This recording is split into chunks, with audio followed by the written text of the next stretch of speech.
It is 7 o'clock.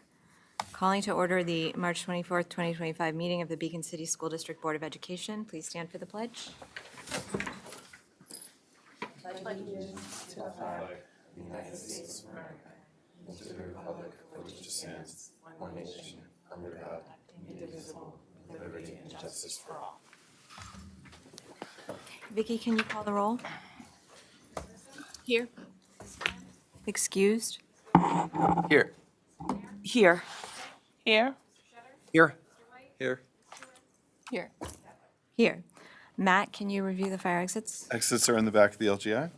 Okay, open to the public. Does anybody have a public comment that they would like to make? Seeing none. All right, we will move on to the workshop. We're starting with our presentation on pupil personnel services and special education pre-K from Dr. Chadwell Dennis. So good evening, Superintendent Landau and Board of Education. So tonight I'll be presenting on the proposed budget for the 25-26 school year. We're excited to provide you information on all the interesting things we've done over this year and some highlights for the future. So this is our current pupil services team. I'm Heather Chadwell Dennis. I'm the assistant superintendent. Christina Bartley is the assistant superintendent for secondary. She chairs meetings and works with the middle school and the high school.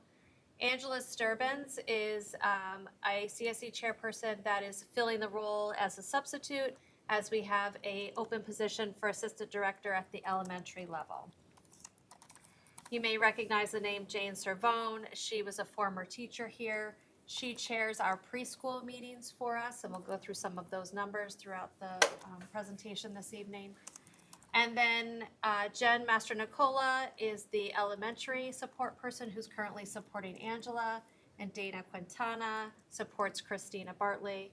And then we have Terry Betancourt, who has a very full-time job supporting our preschool students. And as just a reminder, it's age 2 years, 11 months up into transition into kindergarten because we're responsible for the education of 3 to 21-year-olds.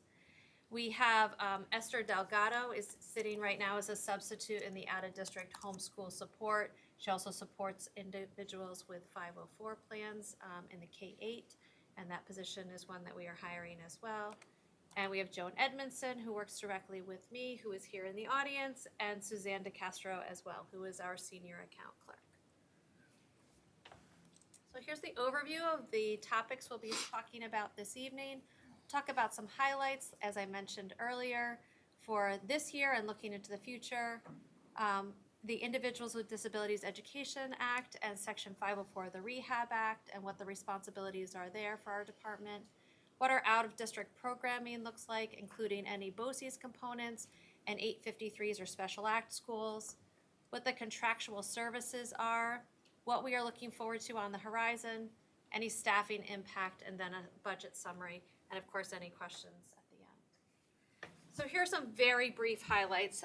We've done a lot of really, I think the staff has done some amazing things this school year, but these are just some standout highlights. So you approved as a board the training of 5 safety care trainers. And just briefly, because the question was posed, what is safety care?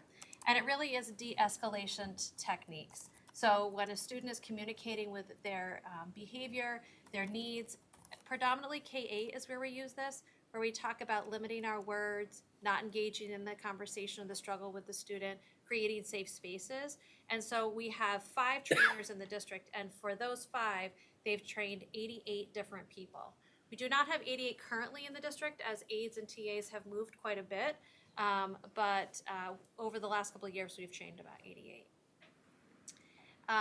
We have expanded our inclusion-based professional development for general education and special area teachers and transportation. It's been a hyper focus of us this year, really looking at the general education side, special area teachers like music, art, physical education, and then transportation, because our students see their drivers first thing and last. And so on opening day, I met with the entire fleet of drivers and monitors, and really talked about inclusive practices on the bus and how we can support them as a department.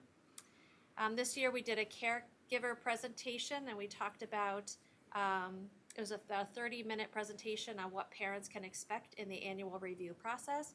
I found out today the county is using it as a training video, which is really cool, because there's always a breakdown in like what does the county do and what do school districts do, and there's always learning from that space. So I was really excited that they reached out to me about that. So the county will learn what Beacon is doing. And then integrated co-teaching. It was approved at this time last year to have GNR Inclusive Group come in and work with our 6th grade teaching pairs, and they expanded out to our special area teachers as well. And I met with those teachers and received really positive feedback. So we'll talk about what that'll look like going forward too. So just as a reminder, the Individuals with Disabilities Education Act is monitored out of the United States Office of Education. It is federal law indicating that all kiddos who are identified as having disabilities are entitled to a free, appropriate public education. The Part 200 and 201 regulations are what govern New York State, and we have about 215 more rules than the federal government has on service delivery, what does discipline look like for students with disabilities, and what procedural safeguards are for families. And then Section 504 of the Rehabilitation Act of 1973 is an anti-discrimination law, and it really is the basis of ensuring that children or adults, adults could have a 504 as well. It's served under the Office of Civil Rights, which is again part of the United States Office of Education, ensuring that there are not discriminatory practices in our spaces. So currently, we have 74 classified preschool students. And so for a little one, it's an umbrella. It's classified preschooler with a disability. And there's 13 currently pending evaluations. And I will say that those are active cases we have right now. This year alone, we've had 147. So where students may have been evaluated, they received services for a short period of time, may have been ineligible, may have exited, may have transitioned in and out. So on our footprint right now, from September to now, we have 147. There's 74 students receiving services and 13 that are currently in the evaluation process. These are our students in our buildings right now under the Individuals with Disabilities Education Act that are receiving services. So the numbers that you see there, so for example, 32 at Forrestal, we have 32 children with individualized education programs in that space that we are providing service to. So that number in total is about 458 students served inside our 6 buildings. And these are our children who have 504 plans. The majority of these are accommodation plans, or they may have some related services. And you can see the number there. The highest being Beacon High School. Obviously, it's the largest. We have a little bit different system for supporting 504s at the high school. We have a designated psychologist that has a support person here for that. It all monitors out of the PPS office, but the K-8 comes directly out of the PPS office. All right, this is a really exciting slide, and I just wanted to do the comparison for you. So if you look at the yellow bars, that is children receiving their special education services in their home building. So looking at Glenham, 65% of Glenham students received their services in Glenham. And then as of compared to 24-25, so today, 75% of students are receiving it in the home building. You'll see the smallest impact on Glenham because that has been the location traditionally that a lot of the programming was housed. So if you had an attendance area at JVF and you needed services, you would go to Glenham or another school that had those services. So as you can see, looking at JVF in particular, which has a 25% differential there, 34% of students whose home school was JVF received their programming in that building in 2019-2020, and we're up to 59% now. So if you lived in JVF, it is 25% more likely that you'll receive the services at that building. What is not described here, which I think is another highlighted effect, is that there are many families that if a student had to move to a different building for the services, their sibling was requested to go as well. So we had that happening. And over time, we're trying to build those programs, kindergarten and slide into kindergarten, so that we can, as much as possible, have the children receive their education in their community neighborhood school. Okay, so here's an identification of our out-of-district programming. These are the locations that we currently have students in. There are others, but these are just happen to be where our 40 students are sitting right now. A difference that you'll notice from last year was the Dutchess County BOCES has changed their name to the Resilience Academy. That is what was formerly known as the Alternative High School. They've just changed the name. So that is your 9th through 12th program. Salt Point Center still remains K-8. So on the left are all of our BOCES that we work with. We work with Dutchess BOCES, Orange Ulster, PNW, and Southern Westchester. Some of the children, like for example, the ones that are more southern, may have transferred into us, and that was their location, and we need to maintain those programs. Then there's 853 in special act schools. There's Abilities First, American School for the Deaf, which is out of state, Anderson Center for Autism, Center for Spectrum Services, which is in Ellenville and Kingston. Devereaux has multiple campuses, Green Chimneys, Kaplan, Hawthorne, the Orchard School, which is Andrus, Sale, Discovery, Westchester School, and Yorktown High School. Of note, in that list there, we have 6 students who are residential. So for example, if you look at Green Chimneys, there might be a student we might have a student that's in a day program at Green Chimneys, but also maybe in a residential program at Green Chimneys. And I'll talk a little bit later about maintenance cost and when children live there, how the county and the school districts work together for maintenance cost. So currently, we have 40 students in these out-of-district placements. Last year, we projected 43 in the budget total, and we are solidly sitting within our budget from last year at 40. So that is our number right now in time, not what we're projected to have for next school year. Here are the locations of students who are parentally placed that we provide either funding for or services for. So inside Beacon, we have Hudson Hills Academy and New Covenant Learning Center. So if you're a student who attends Hudson Hills Academy, but you are in the Arlington catchment area, let's say, and you attend Hudson Hills, Beacon provides those services to the student. So if you look at the locations outside, the example is Our Lady of Lourdes High School sits inside Arlington, but if you're a Beacon student who attends there, we reimburse the cost for those services. So Arlington would provide the services, just like at St. Mary's and Fishkill. Wappingers provides the services, and then they bill us for the reimbursement. So we provide all those services for all those children. All right, here's another, I think, really nice highlight. We were looking at one of the things that a metric that we're measuring is parent engagement. And how do we bring parents into the conversation more and more? So if you look at 2019-2020, the blue bar, we had 1,554 meetings. And of that, we had 1,995 parents participating. Now, you might have some meetings with multiple parents, so that's why that number is higher than what the meeting number is. And then we had COVID. 2021 was when we started going to the virtual. Most of them were in person, then we moved to virtual. And then if you look to the right, where it's 23-24, you can see that last year we had 2,232 parents participate. We had a smaller number of meetings, 1,368 meetings. The reason being is because we have instituted a practice where it's something called an amendment no meeting. If it's a small change to the document, we make a proposal, we send them legal documents, the parent signs off on it, and then we can update without a meeting. So while we've reduced the number of meetings so that the teachers remain in the classrooms, care providers remain with the students, we reduced the number of meetings, we've increased the number of parents that we're actually having at the meetings. And so all the way on the right where you see 1612, that's just where we are today.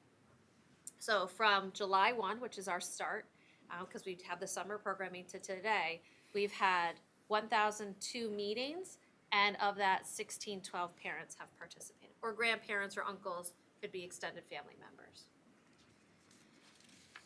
So district students managed or supported through pupil services. We have 69 homeschooled students. We work with Duchess BOCES because they have to have home plans, quarterly reports, and of those students, some may receive special education services, and we provide most of those services through a contract because many of it is in the home.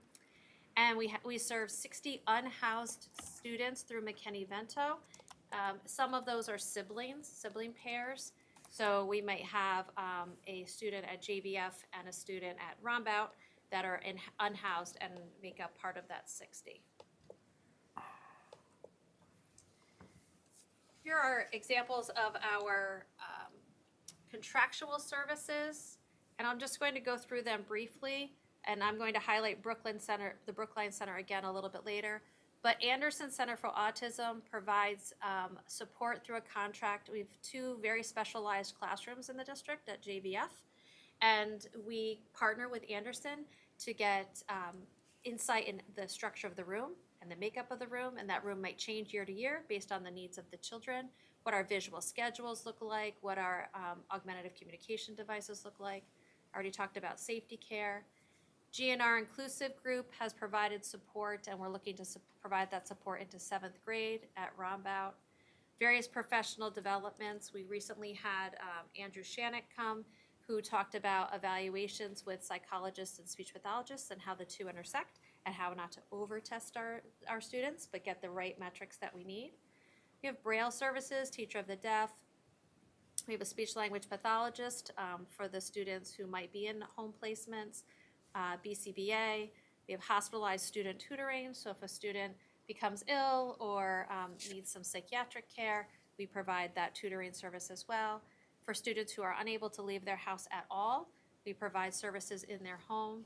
Skilled nursing, I looked at the back data for skilled nursing services, so that's a student who might need an actual one-to-one nurse. The last time we have had one this year for a very short period of time for feeding. The last time was 2020. And we're anticipating this year coming up, we're going to have at least 2 or 3 students that will need that high level of care coming in from our preschool programs. An Astor Clinic at Rombout, so I'll highlight that. One of the governor's supports was that she was looking to have more outside agencies working inside our schools. And so it's taken about 1.5 years to plan for Astor, because we wanted to be really clear about what was the responsibility of Astor and what was the responsibility of our social workers. So what's really nice about this Astor contract is it will be a provider at Rombout with flex hours, so they can meet with families after school, and they will provide services when school is closed. So if we're on a holiday or it's a summer break, they will continue to provide services, and they will also connect us with psychiatric services that has been lacking. Part of that work in the data was how many students at the middle school level were being served by Astor, and it was 5, which was really low. That seemed like a very, very low number. And after meeting with them and talking to the staff at Rombout, it was really about how do you get to an appointment in the middle of the day? You know, they're in school, they have to get there, families are working, and so this just seemed like a natural relationship to foster, and we're looking forward to that. Occupational and physical therapy services are contracted. We're looking to, I said it last year, we're trying really hard to hire a physical therapist. Last year we recommended 2. We were able to secure 1, and the other was on a contract, and we're hoping this year to move forward to actually have 2.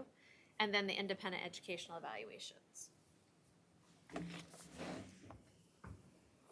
So this is our staffing impact for the next year coming up.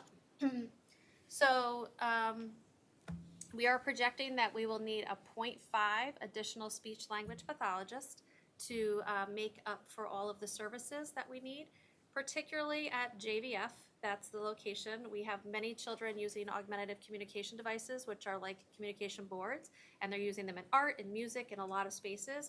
And it takes a lot of collaboration. So we're anticipating that we'll need that. Physical therapists, like I mentioned, we're still 2, just 1 has to be on contract right now, and we're looking to have 2 within our BTA contract. 4.5 occupational therapists, 6 psychologists, and 8 social workers, so no change there. We're anticipating that we'll need 1 additional special education teacher at the elementary level. However, we are anticipating we'll need 1 less at the high school.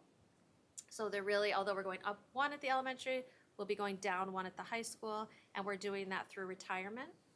And the middle school, we're expecting no change. They currently have 13 teachers, and we're anticipating that same need for next year.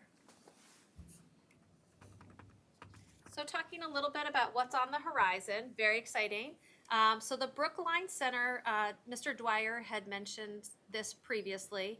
It's for students who are experiencing some mental health disruption or school avoidance, and the connection to home needs to be at a higher level than what we currently experience. So it might be a student who has not come to school for 30, 40 days, and coming back to school for that first day is really hard.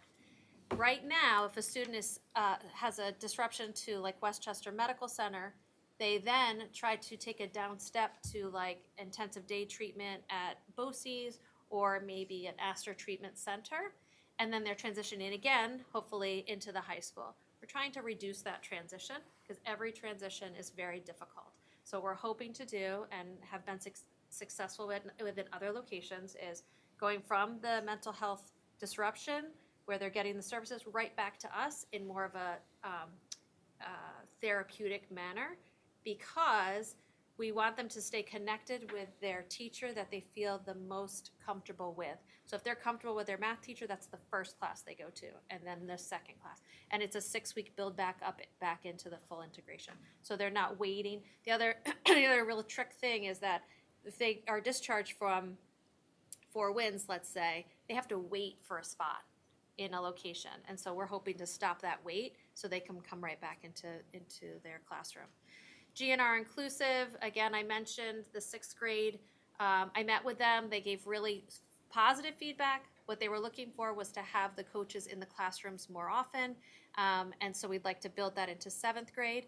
But the 6th grade teacher said, but we've started this great work. Can we keep open consults with them so that we can continue this, problem solving together? I thought it was great. And then the elementary has asked for some support just in professional development, not necessarily like lesson development, but more like tell us more about co-teaching. The contract we had with GR this year also was for the administration, the psychologists, and all of our lead teachers, so they all participated in it as well. And then looking at reading instruction on the horizon, providing 7 special education teachers with really very specific designed reading instruction to support our kiddos who are having the most difficulty learning to read. We're going to continue our inclusion strategies, specifically around transportation and special areas. We have implemented AI into most of our spaces, which has been really helpful. So you can take a standard, any of the educational standards, and have it differentiate based on a specific need, and that's been really helpful, even around our PE lessons. Safety care, like I mentioned, we're looking at bringing in additional assessments in special education, looking more at reading assessments, and like I mentioned, the Astor Services Clinic here in Beacon at Rombaugh Middle School. So these are our supplies and materials. A little difficult to see. These are 2 different sensory rooms. Obviously, one is low lit, one is high lit. Brand new room coming into Rombaugh. It is currently set up on the 2nd floor. We're moving the occupational therapy office right next door. We've provided a protocol for that space, and on Professional Development Day, the teachers were able to receive training so that they can use it whenever a student needs to use it. But, augmentative communication devices, updated test protocols, mobility aids, therapeutic materials, and professional subscriptions. So these are our funds that come through the federal government. These are our 611 and 619 funds. This offsets our salaries for teachers. So it's just under $900,000. We're expecting to receive that in this next year coming up through the federal government. And this helps us offset our teachers' costs. Medicaid reimbursement. So this is our projected reimbursement. This isn't what we have right now, but if we're on par, this is what we're expecting to receive back during this school year. That's a significant increase than what we've received in the past. Last year, we were just over 200,000, so we're hoping to get close to 500,000 this year. The reason why it's different this year is we've had a concerted effort in communications with families, making sure that we're streamlining that communication. We have the consent signed. We have a different contracted consultant agency that we work with, and we're also, for the first time, looking at getting funds back for transportation for our students who are higher cost. And so here's the budget summary. The projected cost for this year is 5.9. It's an increase from budget to budget to about 700,000. As a secondary, the revenue that we're bringing in is we anticipate to be about $500,000. So, looking at the two budgets, it's about 207 increase. But if you look from budget to budget from year to year, it's 700,000, 739.94. We are anticipating in that number to have about 46 to 48 students who need out-of-district support. And what we're seeing is the level of need at the preschool level is offsetting the cost for an increase in the budget. Last year when I did the budget, we projected at 43. Again, remember we're saying we're sitting at 40 right now. So we were about $140,000 in that range. If we were serving a 43 right now, we would see that we would probably be very close to exceeding the budget that was presented last year. And the reason for that is because there's an increase in costs overall. So I wanted to mention maintenance. So maintenance is when a student is in a residential setting and the county offsets some of those costs. Right now, the district is sitting at about 58% of that cost is billed back. So the county gets the bill and they bill us, and we have to offset the residential fee of about 58%. So for a student where they might cost $113,000, $114,000 to be in an out-of-district placement, the state sets that rate. There's also a maintenance cost for if they live in that location. The other impact is the nursing services. That is a person that we will be hiring under a contract for supporting children with those needs. So that's some of the difference. And again, the Medicaid reimbursement, we're seeing that increase due to better record keeping, better consulting, and transportation. So that is the overall summary, and I'm here for any questions. Oh, thank you so much. That's a really detailed presentation. It gives a lot of context. I mean, I learned things I didn't know, which was about the operations of the department. So that's great. Does anybody have any questions? I was just going to ask, I see we have 8 social workers. Yes. We have 6 schools. I'm guessing, does the high school, just because does the high school have 2 and So the high school has 3.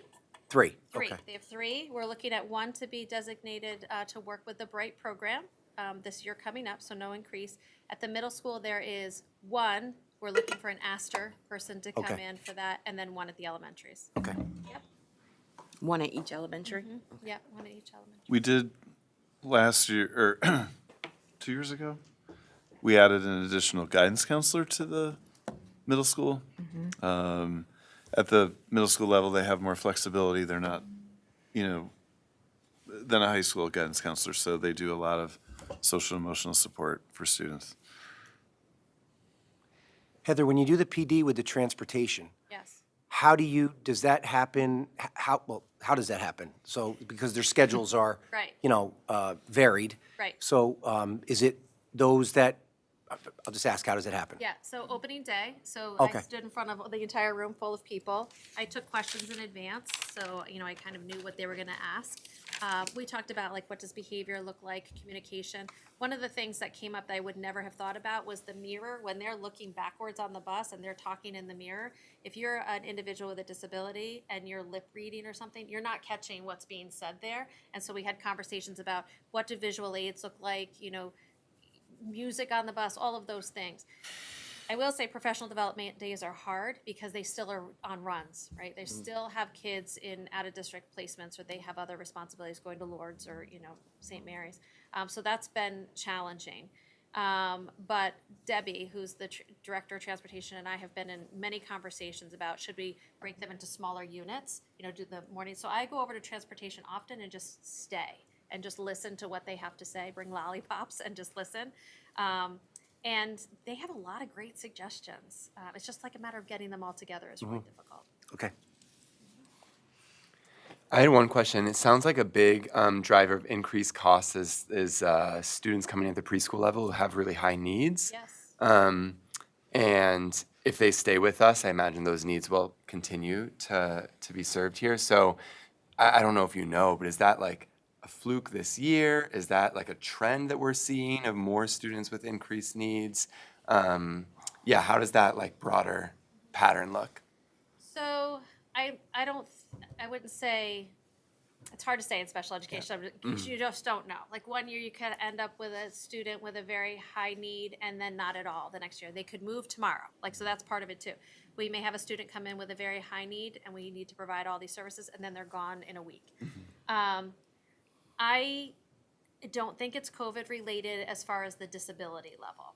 I don't know how, and part of that 700,000 isn't all preschool.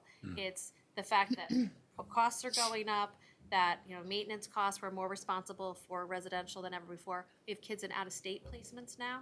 It's very hard to find locations in state for any child who needs a higher level of service. So now we're crossing state lines, so that's expensive too. I can't give you an actual answer as to why, but I could just say it's happened. Here it is. Thanks. Don't a lot of those students actually go off of those IEPs later? So over time, that's the goal. So, we have children who might need nursing services for feeding, but the goal is over time that they're able to eat. We might have those. We might have students that, have gait trainers or walkers or any, additional devices. And the goal is always to have them be stronger and be more mobile. But not always. Sometimes it's part of who they are. We're going to need Braille services for specific students for the entire time that they're here. So it really does depend on the student. Okay, thank you. Anybody else? All right, thank you so much. Appreciate it. So next up is the new budget update from Matt and Anne Marie.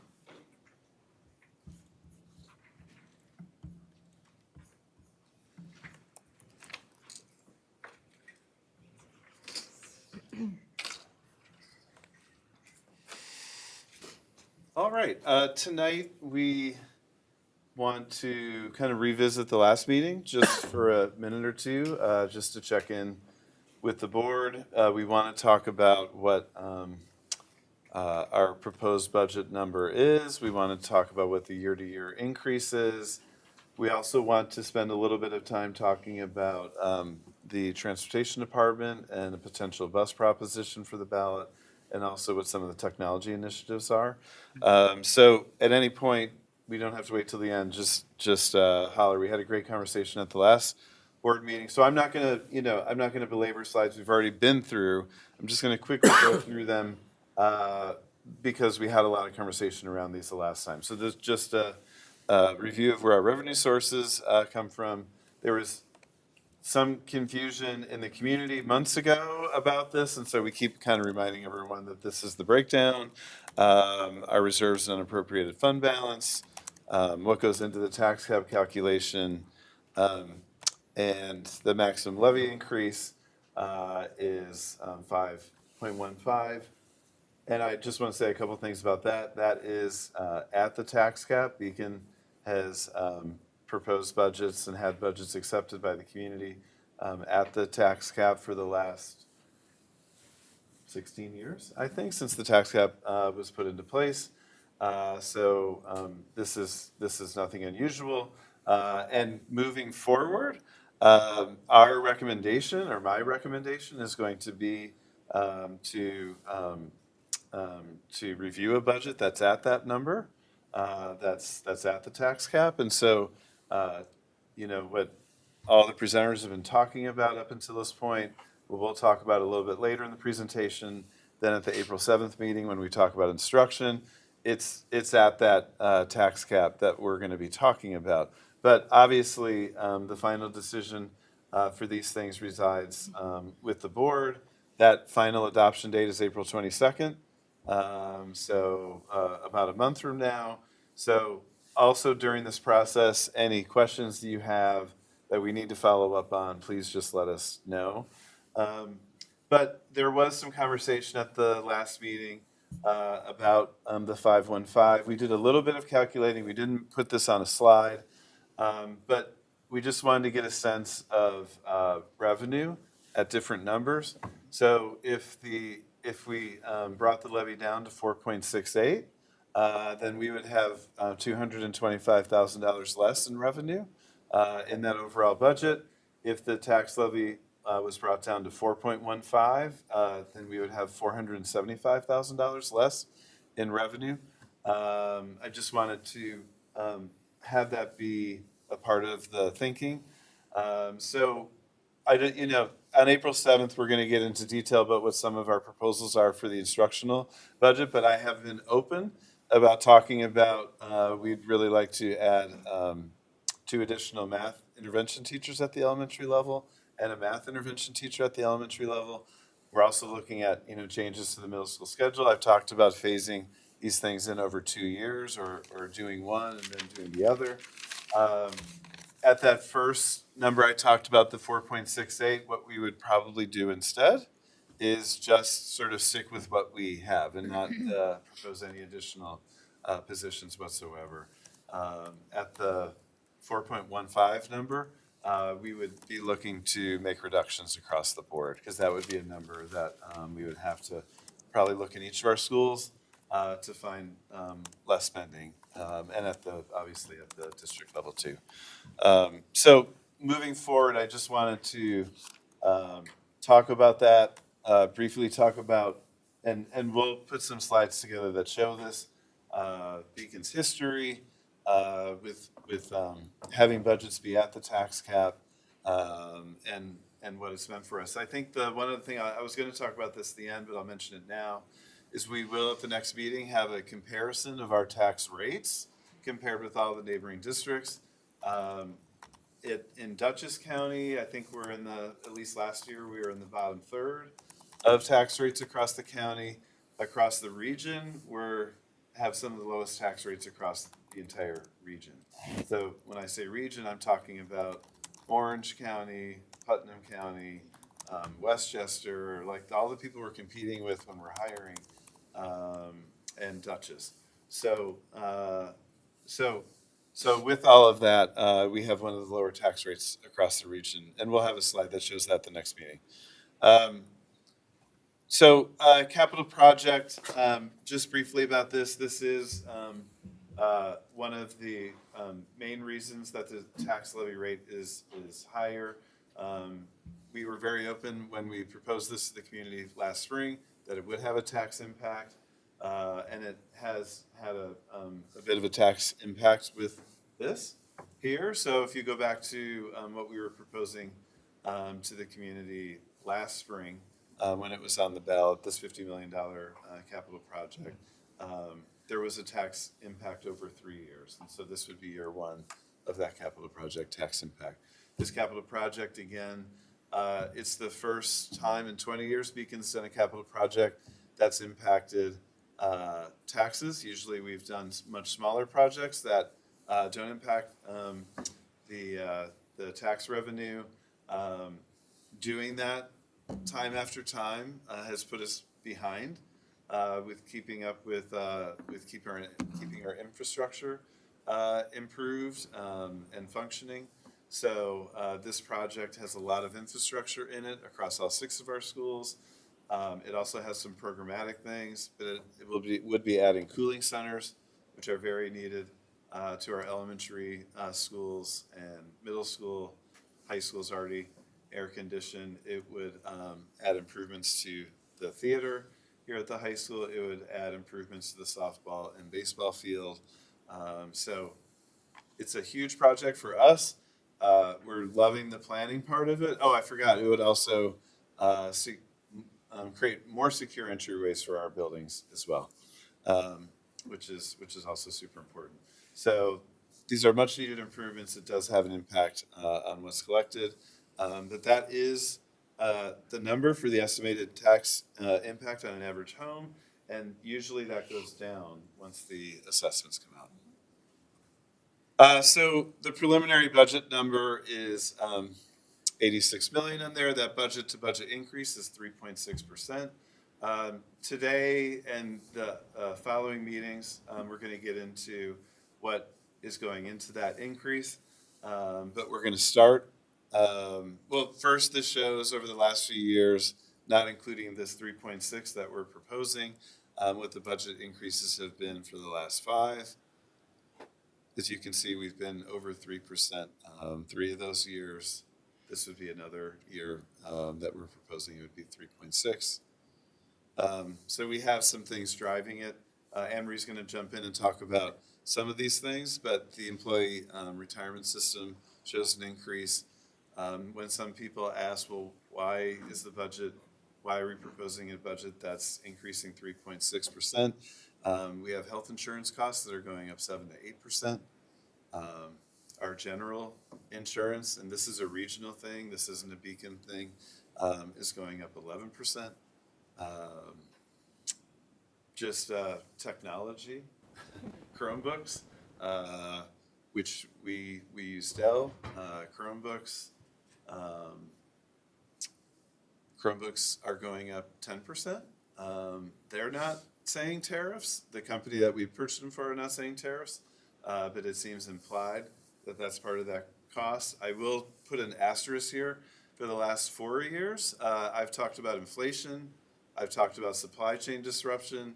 So this is not about right now, it's not any different from how I talked about economic factors in the prior administration.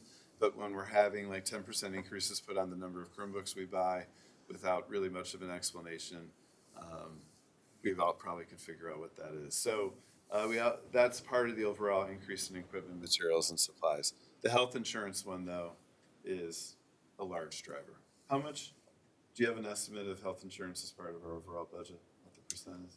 I don't know the percent, it's about $13 million alone. Okay. So 13 into 86, so that's 18, 19%. So I can do the math in a second. I can't do it in my head. So I'm going to have Anne-Marie explain this one. I just did a quick slide to show you, how the ERS and TRS rates have. So, just so you know the difference, ERS is Employees Retirement System. It's all for the civil service employees and their pension. And TRS is Teachers Retirement System. So we do have a small decrease in teachers' retirement this year, which is helpful. Employees' retirement is definitely going up a lot more. Thankfully, it's on a smaller dollar amount of payroll, so it impacts us a little bit less. The teachers' retirement payroll obviously is more, but both are funded differently. TRS has its own fund. ERS is through the controller's office, so it's the way it basically is kind of dependent upon how the market does and the investment of the funds that are in it, because they're all both separate entities. And just kind of an overall comparison, and we'll get more into detail on the next meeting. But salaries for us is about $45 million. That's rough. Benefits are about $25 million. Our debt service is 6.6. So those 3 areas come up to about $76 million, which is 88.5% of the budget. So the budget's driven mainly by these 3 areas, and then the others are materials and supplies, all of the rest of the budget pieces. It just kind of gives you an idea of, where our money is definitely going. And just to give you an idea too of debt service, I know there was a question at the last meeting. So it is for school and construction. So a BAN is a bond anticipation note. So that right now in our current capital project, everything is through a bond anticipation note. We are planning to do permanent bonds because a lot of the work is done already. There is a discussion about, should we go to bonds? Should we do another ban for another year? Is the interest rate going to go down? So we're working really closely with our financial advisors to make the decision within the next month of what would be best for the district.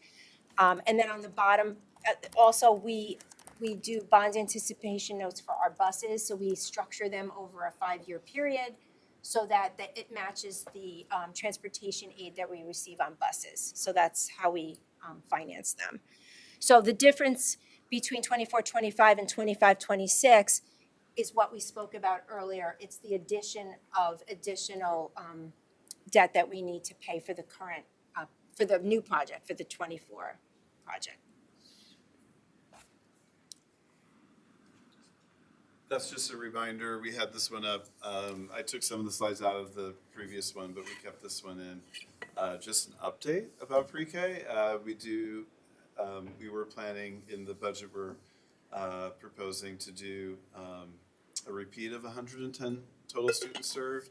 We opened registration this week, we already have 87 students registered, so, I think we've seen our student numbers starting to kind of level off in a good way. There was a decline when we did the student numbers in the last meeting, kind of during the COVID, like the 4 or 5 years ago, those KN1 numbers were down a little bit. I think an obvious part of that was the COVID years. But I think having pre-K, full day pre-K has helped bring our numbers back up. But it seems popular this upcoming year.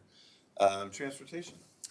So just a quick overview on transportation. We'll get a little bit more detailed. So just some facts about it. We have 23 buses and 24 vans. Vans are the small buses.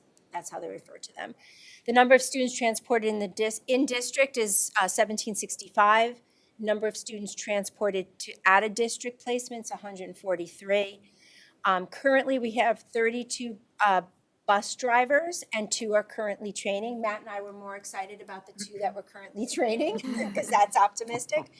And we have 14 bus monitors. We are still looking to hire bus drivers. We do train. I don't want to sound like a commercial, but it will allow us to bring some of our children back. We do have runs that are out through BOCES in total transportation. So the more drivers we do have, we have the vehicles, and we have a really good plan of turning them over and making sure that they're all well working. But we would like to really bring back as many routes as we can. So we're hoping that number goes up a little bit. What's your ideal number of bus drivers?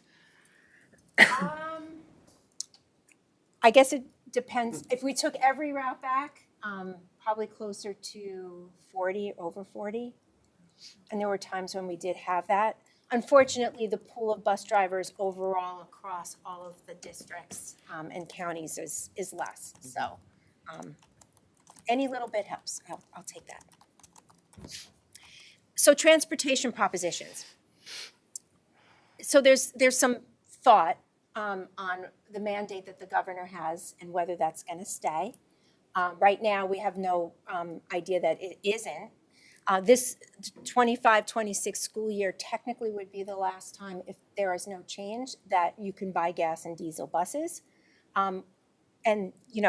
So I asked our transportation supervisor what she would like. This is kind of more of a wish list. So she would like 3 72-passenger buses and 2 smaller buses. One would be a wheelchair bus and one would be a small van.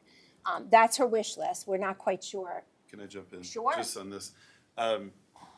Just to do a reminder, 2 years ago, voters approved 1 electric bus.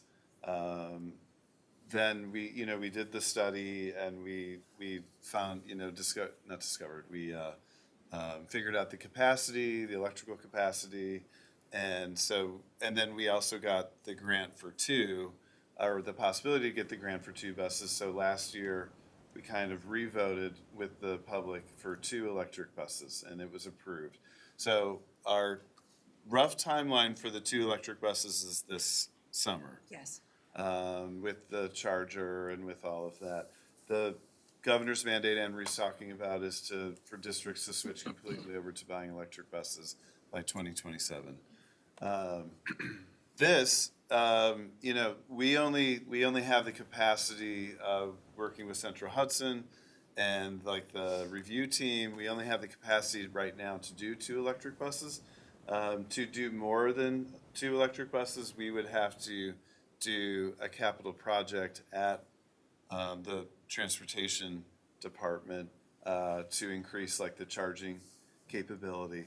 It wouldn't be a huge capital project, but we would have to do that.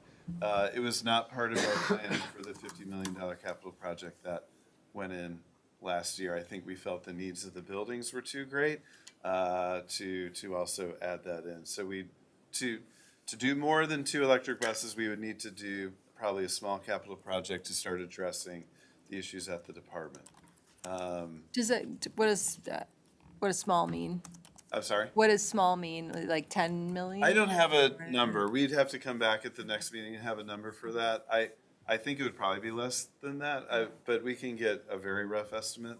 I think it would be helpful just for us when we're talking to our representatives so that they can start to understand the kind of money that we're, Right. that we can't even move forward. Right. To the conversion to electric buses is something I personally support. However, it doesn't just require voter approval of the purchase of the buses. In many instances, it requires, some sort of capital project to transform your department, which is in some ways more complex than in a lot of ways is more complex than purchasing the buses. I know we talked about, so we do replace buses regularly, whether, either the 2 electric ones or these, and we do that for, they hit a certain year in mileage, and we have a formula for replacing. Correct. And that's what this would fit. Right. This is still part of our plan that we have been doing over the last couple of years. We're going to evaluate whether, they definitely need a wheelchair bus. So that's a definite. If we feel this proposition doesn't fit within our other budget priorities, then we might reduce it a little bit. But this would be her, her wish list.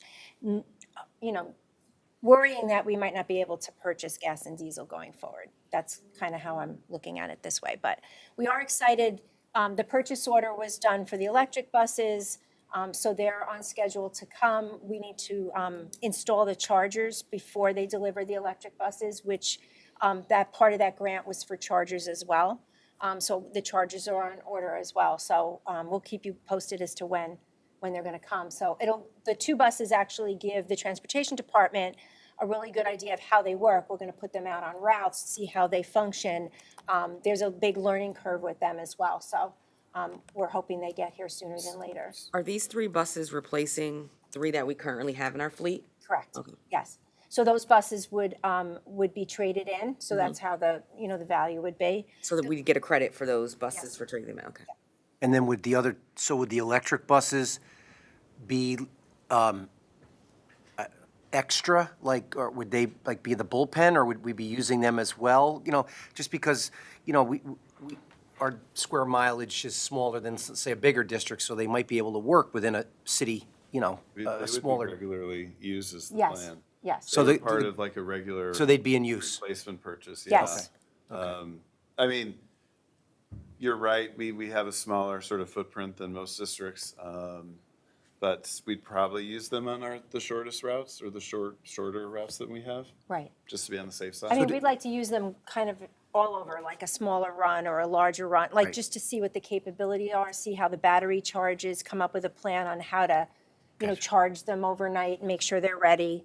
So there's a lot of learning to do with it, and I think it would be great to kind of put them all over the place, just to kind of say, it lets the bus drivers get used to them too, because there's going to be training for them, there's going to be training for the mechanics.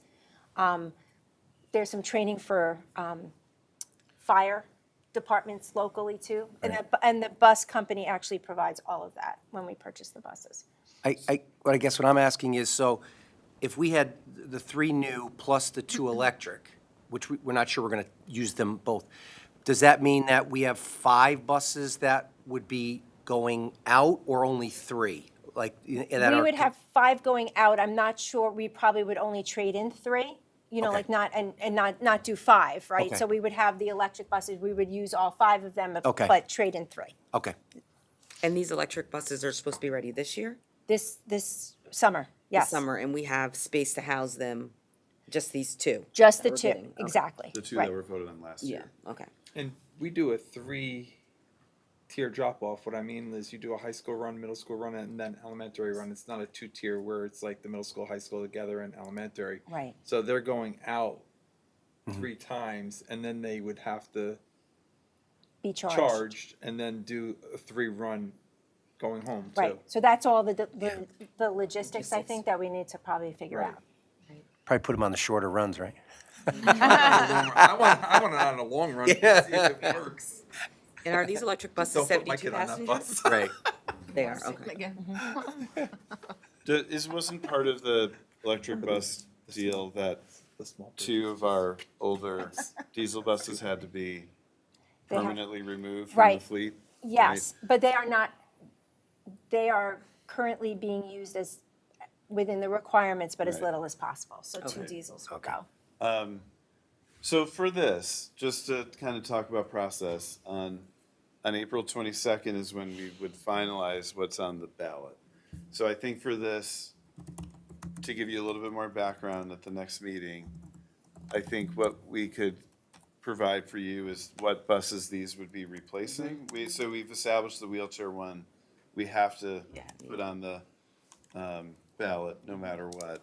But let's maybe put together which ones it's replacing, so just so you have that information. Yeah, we usually Okay. see like the mileage and the year Yeah. and everything. So, just so then we can make a final decision, I think on April 7th, just about, or you get the last information you need to make a decision about the propositions. And sorry, is this 710 part of the 86 million budget, or this is separate from that? It would be, the debt related to the 710 would be part of the budget. So we would have to do a bond anticipation of those numbers that I showed you in debt service, that the Includes amount to finance this over 5 years is in the $26 million project. Does that make sense? Okay. And just technology, maybe we'll kind of tag team this Okay. one, but just to give a shout out to the guy behind me, right? Mike Adamczyk has been doing an amazing job as our interim director all year, and so we are going to do our best, our best at just sort of talking about what some of their initiatives are, but just can't thank Mike enough for stepping up this year and really helping out the entire district. We have several projects we're working on. So one is a new phone system across. Our phone system is very outdated. In fact, it really, it won't, the contract for repair and all of that ends January. 26th. So we'll be working on, we don't have all the details set yet, but putting a new phone system in place starting this summer. And over the course of the fall, we may be able to sort of run both concurrently while we put the new one in.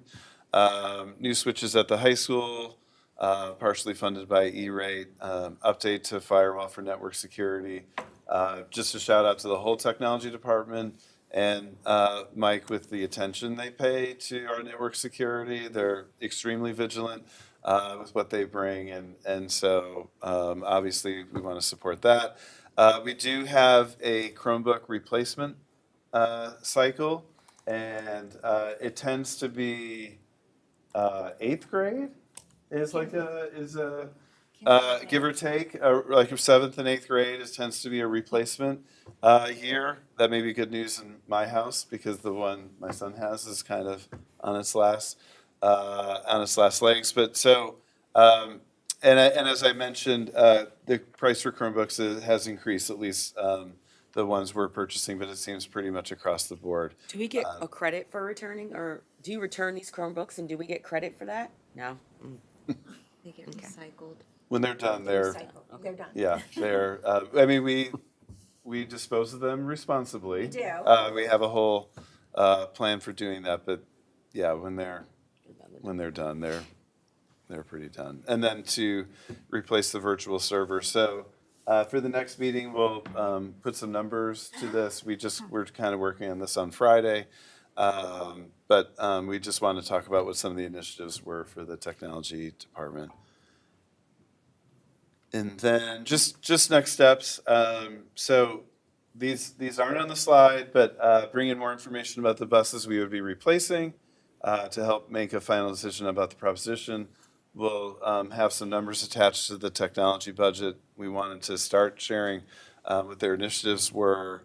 We're going to talk about the instructional budget at the next meeting. Saggy's going to be presenting. She's going to attach some data to some of the things we're proposing to make a case for those positions.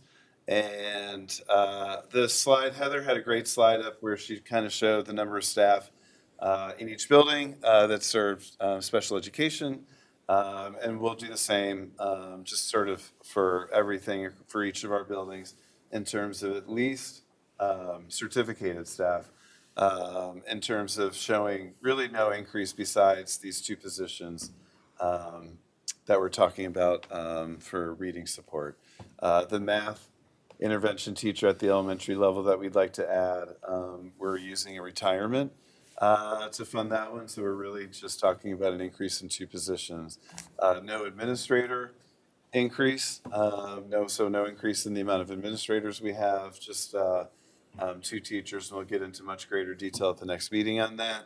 We'll have slides that compare our tax rates with other districts, as I mentioned, verbally, but it'll be more powerful visually. We're kind of in the bottom 30-40% of Dutchess County in terms of tax rates. At least last year we were, and so regionally we're low compared with many other counties and all of the districts in those counties.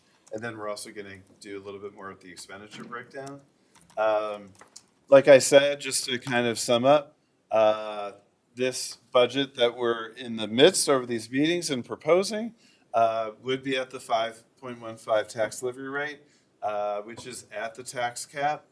It's a budget, again, we'll be making this case over the next 2 meetings, but it's a budget that allows us to keep doing the amazing things we're doing, with also targeting some really specific student support that we think is needed. We also will have like a multi-year plan that in the future year, in next year, hopefully we're able to address changes with the middle school schedule that we'd like to do. But that said, that's the proposal. The budget number is our proposal, but we're happy to entertain adjustments or talk about adjustments with you all that you want to see us make. April 22nd is when we need to finalize things for the ballot, for our work in communicating with the community, things like that. The last part I'll say is we've really tried to address in this budget a lot of the things that we learned about in the survey we gave in the fall. We obviously cannot meet every single item in that survey.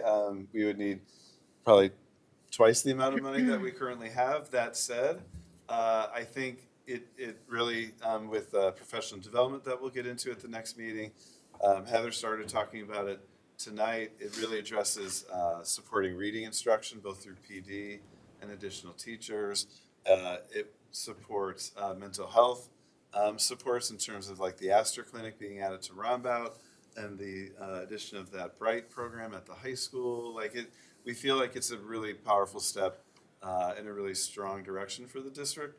But like this is a conversation, and so tonight and over the next couple of meetings, we want to make sure we're bringing back the information that you want to help sort of guide you. The last thing I'll say, I don't have this on the slide, but we'll have a bunch of communication things in place over the next 8 weeks. First week or two of April, I think I have every PTA meeting. I may be missing one, but I'll be at least a part of the agenda for a PTA meeting at every one of our schools, just to talk about where we are with the budget. Once you all adopt the budget on April 22nd, I'll do a few community forums. I always will do one digitally, but then I'll do some in person at different locations. And we're working on just a number of other communication sort of vehicles to talk about what's going in the budget, including some short video that we'll have for social media and our website, things like that. And also lastly, we're working on an FAQ regarding the budget, that'll be up just in terms of questions people have, frequently asked questions that people have and answers to them. So we have a number of things we're trying to work on over the next really 2 months, a little bit less than 2 months, to get ready for the budget vote. Just a question, have Yeah. you started to think about with the governor giving the 2% increase and then the assembly and the Senate saying one was 2.9, the other was 3, if we got additional funds, what you would use those additional funds for? Or would you look to like credit it back to the taxpayers? I don't need an answer, but just start thinking about as to if we do, right, get some additional funds, because they usually negotiate higher than what the governor proposed. Right. And they were at 2, 9, and 3. I think what would help me with that is, like, when we talked about what the implication would be for less than 515, right? And we talked about specific numbers. I think what maybe we can play around with there is with like additional revenue, what we can do with that. With either scenario you're talking about. Like, I'm not right? saying, like, we talked about if we reduced it from the 5.15 to a 6.8 or Right. 4.8 or something, but if you had things that you wanted to implement and things that would be recurring costs, where you'd say, hey, look, if we got this additional fund, this would be the first ad, or oh, look, to stay at the tax cap, or this would be the second ad, or would it be like, oh, if we're gonna get the additional fund, we're gonna go down to that 4.8 or something? I think I need to get a better handle on how much we'd be talking about. Like if, I feel like my experience with this negotiation is they try to meet somewhere, right? There's like some sort of compromise that takes place, and so then we have to kind of guess and figure out what additional revenue would come from that compromise. I will say this, like what we're proposing with like the 2 additional reading teachers at the elementary level is tight. So there's not a lot of wiggle room there. We really want to get these teachers in. If it was like a lot more revenue, I would consider maybe this moving this middle school idea up, or coming back to you with the idea of like this would be some additional money, and like how could that impact what we're thinking about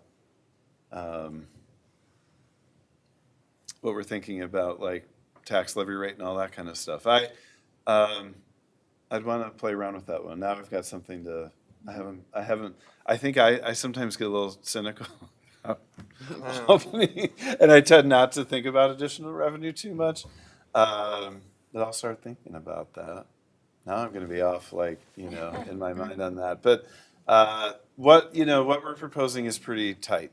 And so it probably would provide us just with some breathing room for unplanned contingencies that happen during the year. But also I think that could be a conversation with you all at the next meeting, right? So we'll play with some of the numbers and sort of put it out to you in terms of what you all think about that. Matt, I'm just a little confused, because I thought at the last meeting that I knew about the 2 elementary, but I thought that this also included some staffing at Rombout as well for the possible new program. Is that in for this year or not? We were going to get into that more in detail at the next meeting, but it'd probably have to be in year 2 of like a 2-year plan. You mean the 9 period? Yeah. So the 9 It would period be, next 9 period year? day would be probably adding about 4 staff to pull it off, right? 3 to 4. And right now, we're getting these 2 reading teachers in, like, and it's tight. So when you mentioned, when you said going to 4.68, I think was the first number. Yeah. You said that would be reducing the 2 reading teachers? That we're proposing. That would be So more, it's- in my mind, like a flat budget, like we're just So kind of. it's not the reading and the Rombout. The Rombout wasn't in that. We Right. can't use that as Yeah. to get below 5. Right. Okay.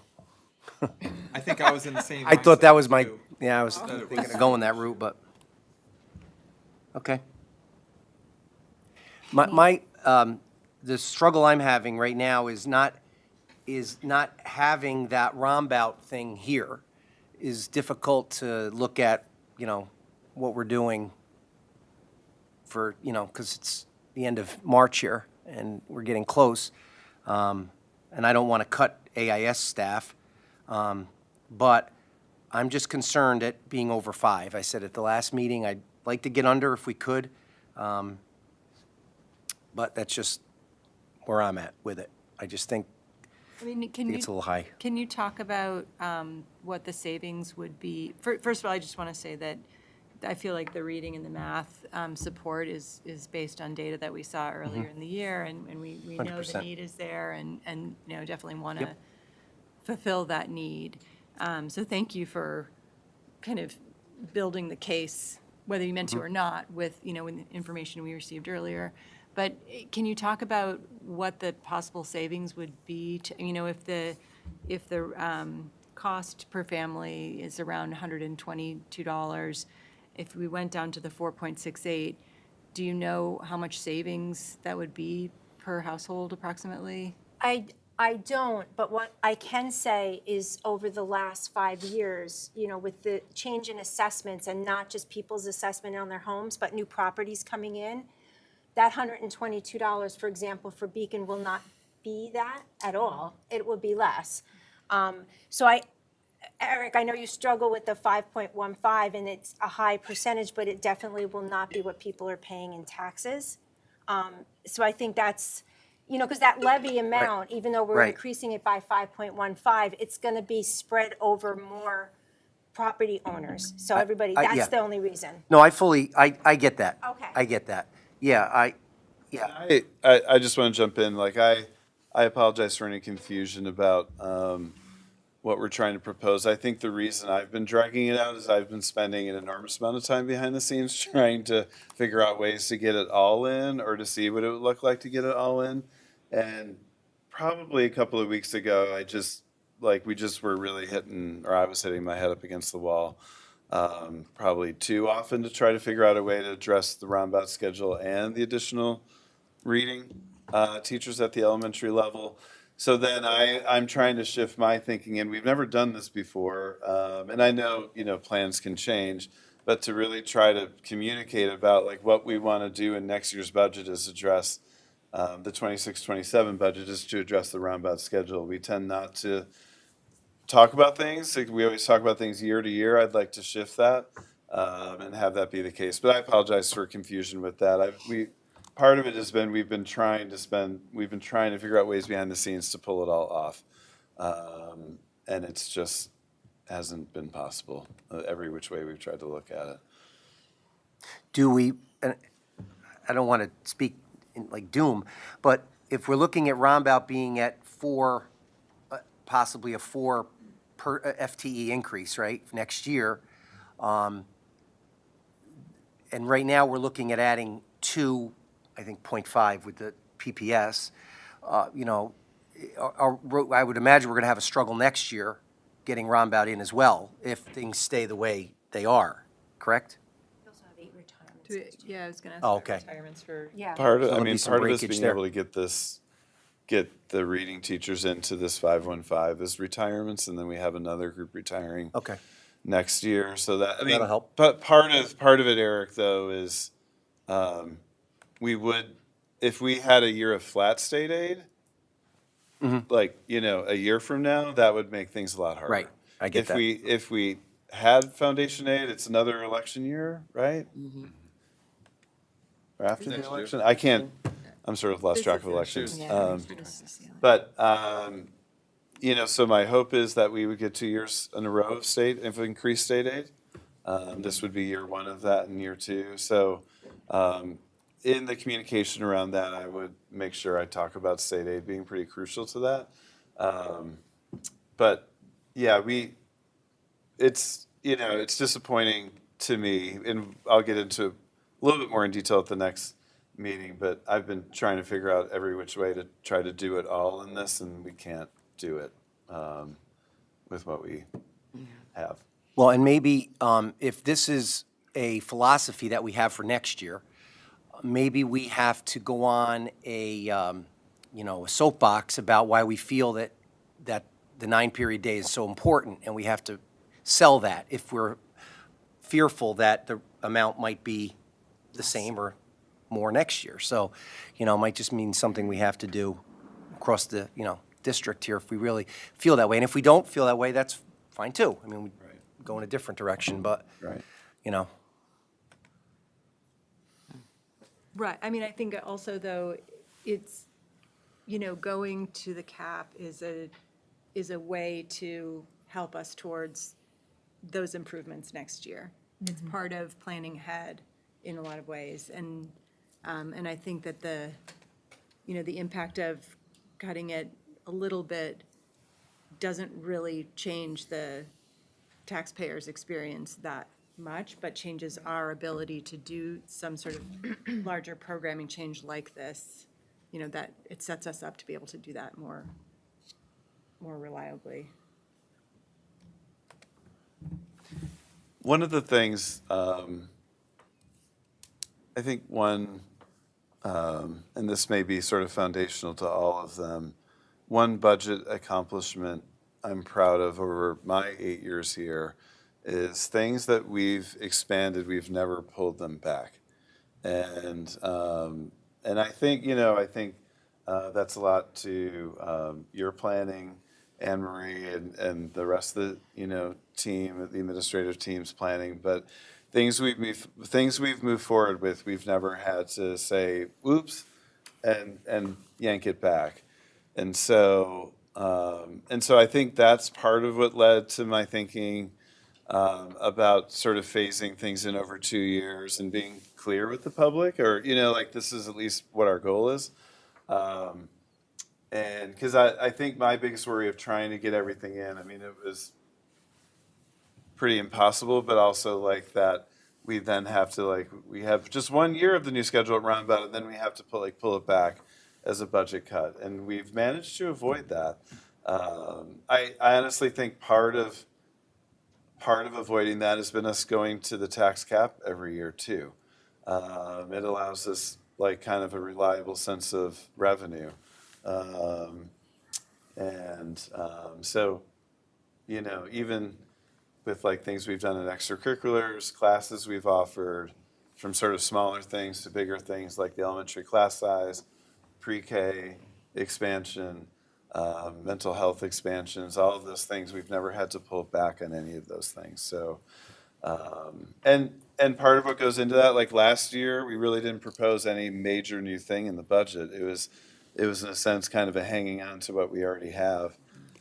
This year, we've kind of clawed and scratched to get the 2 reading teachers in. I think we'll be prepared and ready to do that again a year later for the middle school schedule change.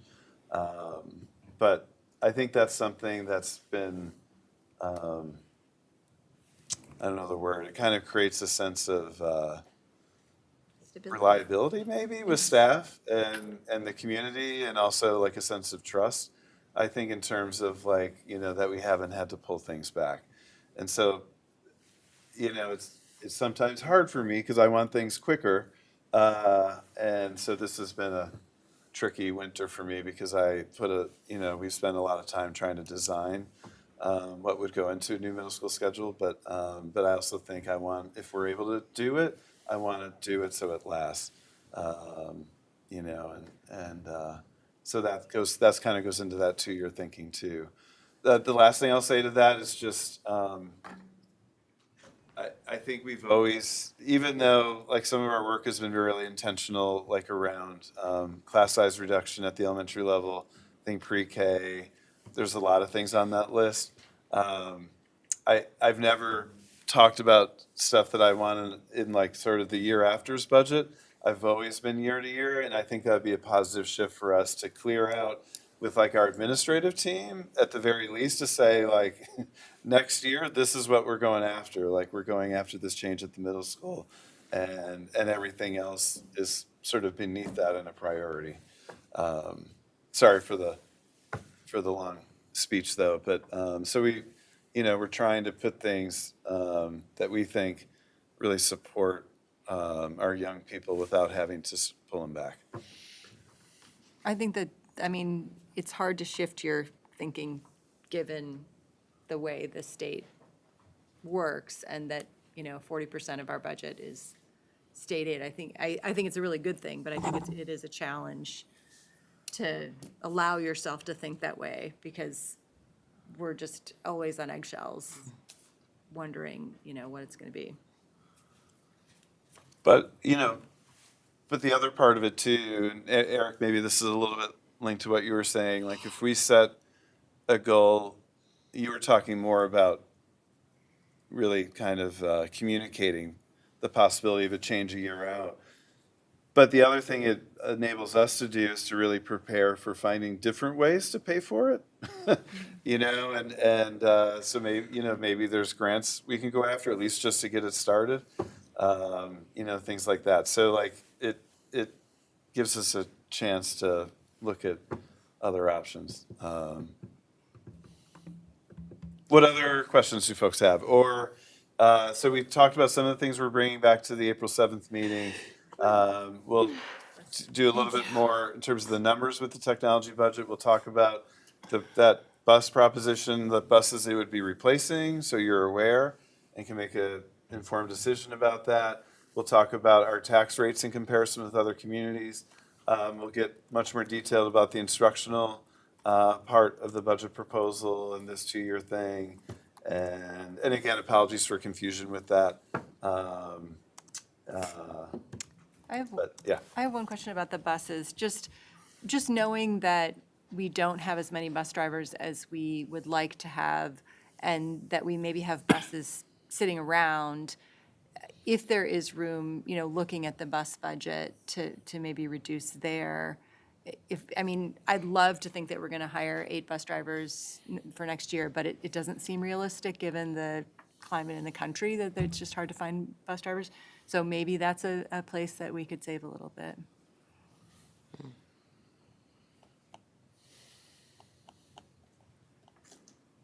Any other, in terms of information that people had? Well, what Anthony mentioned in terms of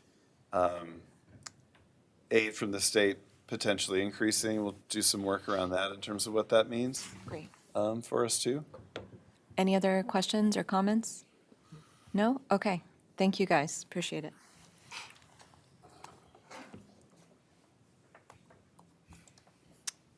Okay, looking at tonight's agenda, there is one change. It's 15.05. The revised cash flow chart for February 2025 was added, and that is it for tonight. Can I get a motion to adjourn to executive session to review the employment history of a particular individual? So moved. Second? Second. Second by Chris. All in favor? Aye. Aye. Passes. The board will return in about 30 minutes.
We are back.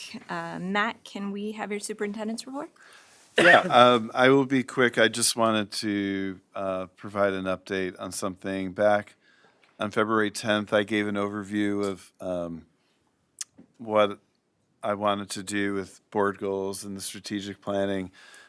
So our goal for the April 7th meeting is just to submit, at least to start submitting a few of these short plans, these sort of component plans for the strategic plan to the board, and we'll talk about them briefly at the board meeting. But my goal is, as we go through like sort of like that final phase of the budget season, we can refer back to some parts of the plan. So, Heather's presentation tonight showed what she's wanting to do with her department for next year. So there'll be no surprises there.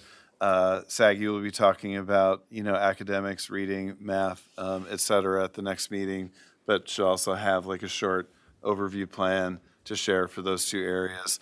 A few of the areas, like the people are in transition, but we'll have special education, we'll have reading, math, I'll have a communication piece done, we'll have the athletics and health one done. Again, we're talking short, easy to read, like one page, snapshots of what our goals are for the upcoming year. PD will be sort of a foundation for all of Saggy's work, but we can also separate that one out for PD. Some others will be a little bit later just because of transitions happening with people who are in charge of the departments, but we'll have those ready to share with the board and then share publicly later in April on the website and stuff like that. Again, shouldn't be big surprises, but we want to start making that shift with that work. Okay, great. And that's all I have. Okay. So then moving on to board comments, starting with Simra. Thanks for those reports. I think they were clear on numbers, which is super helpful for us. And I look forward to hearing more about it. Thanks. Great. Alina? No comment. Okay. Chris? Just wanted to note that the deadline for nominating petitions to be on the school board is coming up in about a month. So I think last year, as I understand, was one of the first kind of competitive, where there were more candidates than seats for the first time, which I think is good for voters to have a choice and express a preference there. So just encourage anyone who's watching, or all of us and the folks that we know, to think about it, consider it. It's been really rewarding beginning of my first year here, and I hope that we continue to get some interest in that. But that's all. Thanks. Okay, great. Levon? No comment. All righty. Eric? Just that we have a facilities committee meeting coming up. We had to postpone it from tonight till 6 o'clock on April 7th. That's all for me. Okay. And then Anthony? No comments. All righty. Meredith? We had a policy meeting, and you'll see one policy on the agenda tonight for approval for first read at the ex officio student member of the board. We looked at a few other policies, which the student harassment and bullying prevention and intervention policy, which needs a little bit more to be looked at by legal, and then advertising in the schools, which still needs a little work as well. We're going to meet again on April 10th at 7 p.m. And we also had a PRAL meeting last week where we just basically discussed communication around the budget. It was a really productive meeting, I think. And that's it. Did we set another meeting for PRAL? Do we have another meeting? We did not. Okay. But we can hold off on that. We don't need to do that. I think we can. Yeah, okay. I just wanted to say that I thank you to the folks who completed the self-evaluation on Super Eval. Anthony, Meredith. I also completed it. I just wanted to let everybody know that I extended the deadline to this Friday to give people who maybe didn't finish or haven't started a chance to complete it. I think I would like us to use this information to sort of figure out what we need to do more of or better or start talking about for other retreats. I think it would be really helpful insight. So if everybody can please fill that out. I would, love to say if you fill it out, then I'll put you in a drawing for like a free iPad, but that's probably illegal. So I will not do that, but just do it out of the goodness of your heart. Flora, on the valuation. Yeah. So I did it, right? So I did all the boxes, right? Yeah. But it still says 50%. So do you have to write a comment? You do have to put a comment in each of the sections. But you can put, You can just put, Little it's trick. great. Little trick for the ones that you don't want to expand on, just put NA, Yeah. not applicable. Yeah. Oh, that, come on. I usually write a sentence or two, Oh. just because I don't Okay. write I'm in verbose. everything, but the things that move you. Eric, you'll learn. No, well, when I just assumed that, when I saw 50%, I figured I had to do every one to get 100%. So I was like, Yeah. I'll just do the check by. I didn't, okay, I got it now. Yeah, and I would say, if you have if you feel like there's context there for what the reason you're rating it like Right. that, it's very helpful to have a sentence or two. No, I understand. I just didn't feel that I was gonna rate in each one, like some I would. but- No, yeah, no. And I'm good with NA. Just do the NA. Yeah. There are ones you will see, because I think we could see each other's, right? Yeah, I think so. Yeah, you'll see. Yeah. There's Okay, I ones didn't that even- you I put, didn't- And then Got it. an NA. Okay. Yeah.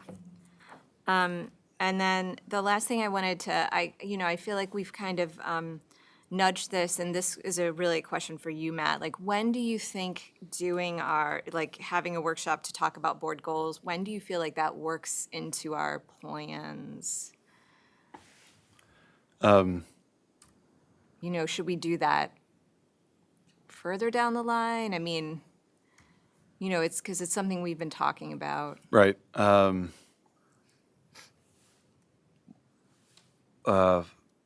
We'll share some of this planning at the next meeting. It won't be completely done. Yeah. And then we are so immersed in the budget, like maybe Yeah. June. Yeah, okay, Right. that's great. I just want to give us sort of like a window in the future Okay. to aim And just while I'm thinking of calendar,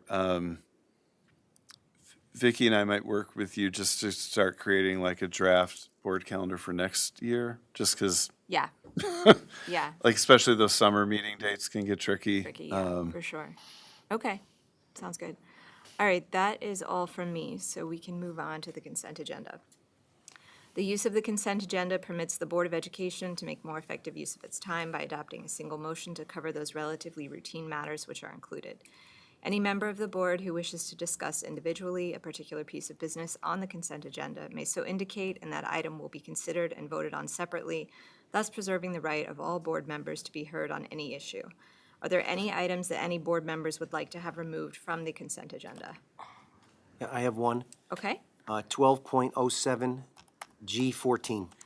12.07 G14. Correct. Okay, any more? All right. Can I have a motion to approve 11.01 through 15.06 minus 12.07 G14? So moved. Meredith, second. Second? Alina, second. Comments or questions? All in favor? Aye. Opposed? No? Okay, passes 8-0.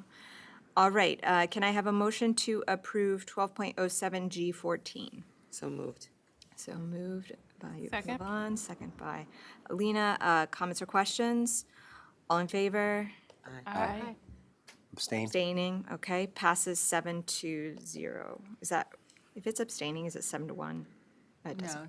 7-0, okay. With one abstention. Okay, with one abstention, got it. Motion to adjourn the meeting, So moved. moved by everyone, second. Second. Second by Chris, comments or questions, all in favor? Aye. Aye, passes 8-0, good night.